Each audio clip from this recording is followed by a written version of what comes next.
Hello and welcome back to the channel. We've had some news since last time I was here. We now have a tenant arriving and she's going to be arriving in about 2 weeks. So we've got a lot to do between then. We've still got to change the consumer unit. We still have to finish painting. We have to lay the carpets and the vinyl in the kitchen and bathroom. So today's job is painting some skirting in the front room. I've just come around to do that little bit of painting so that it'll be nice and dry for tomorrow, because tomorrow, hopefully, I'm going to get some colour on the walls in the front room. I'll get at least one coat on tomorrow, maybe 2 coats. The weather at the moment is 28 degrees. So, although it's very difficult for working in, the paint doesn't have dry quick. So maybe tomorrow we might be able to get 2 coats on. But today I need to do the little bit of prep work, which is the gloss coat on the skirting. Then next week we've got the man coming to service the boiler and do this gas safety check, so we might get a little bit of film of him doing that as well. But let's crack on and get some painting done. I've got my old clothes on, my old painting clothes. So here's the paint we're going to use. Just a sec. We're going to use this Johnson's paint. I've used oil-based paint all my life, but only in the last 2 years I'm now converted to this aqua system. It's water-based paint, but it's really good. I really like it. Recommendation if you wish to try it. So come on, let's off to the bedroom or the living room, whichever one you want to call it. Off to the front room and we'll get some painting done. Okay? So I've done the final bit of prep work, which was a quick sand down of the undercoat, and I've given it a good hoovering. I've got a little industrial hoover here. If you have a look, here we are. Very nice hoover too. Very important that you do all the hoovering and get rid of all the dust before you start doing your final coat. And it'll look nice and shiny, hopefully. So here we go. Let's get on with it. Now, what do they call this? Is this this isn't bird's eye view? Is this dog's eye view? Because I'm quite low down here. See? This is dog's eye view. Here we go. I like to start in the corner. So here we go. Can you see that? I don't know if you can see that or not. But here we are. Okay. Here we go.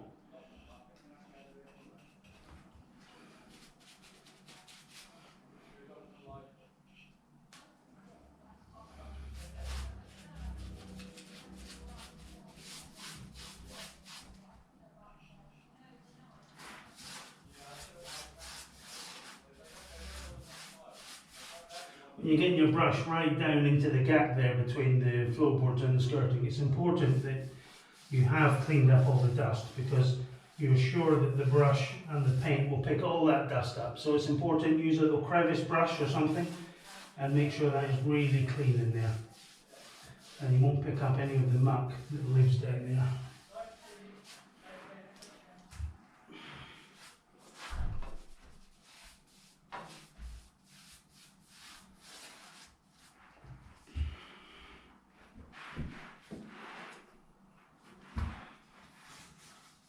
Don't have to go mad. Don't have to go mad under the radiator because nobody can see it. Here we go.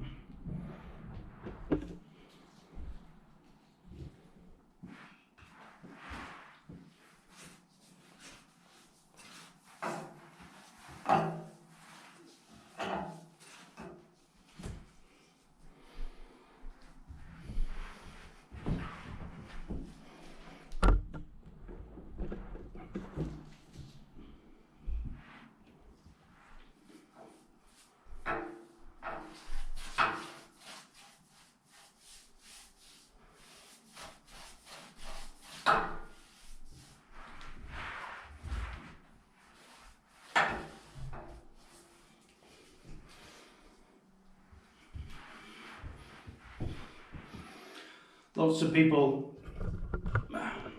people like to use either matte or eggshell for the paintwork because it's easier to do, I suppose, and the gloss shows up more of the imperfections in the wood but I like to use gloss because it gives a little bit of shine, and the finish really looks good at the end of it all.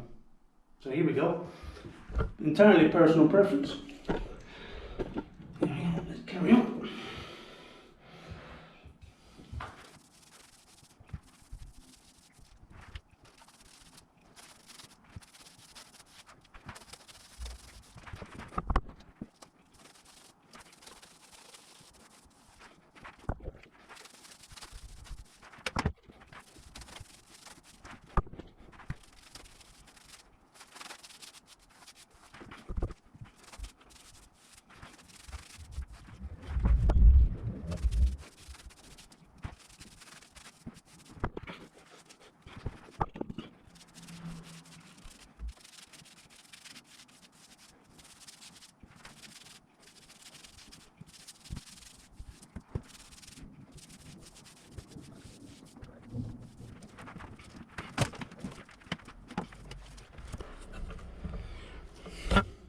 Now you can see the difference between the old paint and the new paint on the door frame here.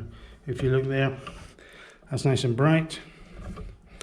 I'm not sure if you can actually see that, but this is nice and bright, this is very yellow. Now when I'm painting a door frame, it's in two parts. I only go as far, this here is the door stop. So I go from this side to there and I stop there. And then when I come back to do the next room, I do the other half. So it's, if you're trying to do the whole thing in one, there's an awful lot of painting to be done. So I like to just break it into two parts. I do this side and then do the next side. So I'm just going to stop for a minute and I'll be back.